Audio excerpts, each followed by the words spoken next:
60-ാമത്തെ ശ്ലോകം തുടങ്ങുന്നത് ഇങ്ങനെയാണ്. ഭഗവാൻ ഭഗവാൻ ആനന്ദി വനമാലി ഹലായുധ ആദിത്യ ജ്യോതിരാദിത്യ സഹഷ്ണോർ ഗതി സത്തമ.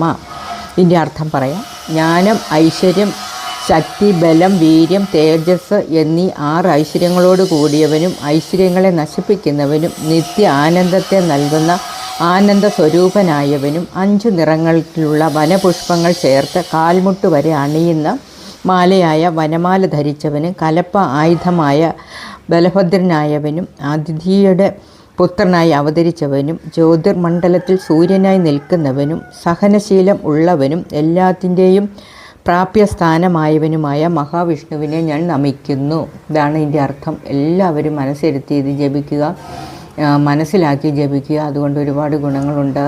നിങ്ങൾ മാനസികമായിട്ടും ഭൗതികമായിട്ടും ഉയരാനുള്ള ഏക മാർഗമാണ് ഈ നാമം ജപിക്കുക എന്നുള്ളത്.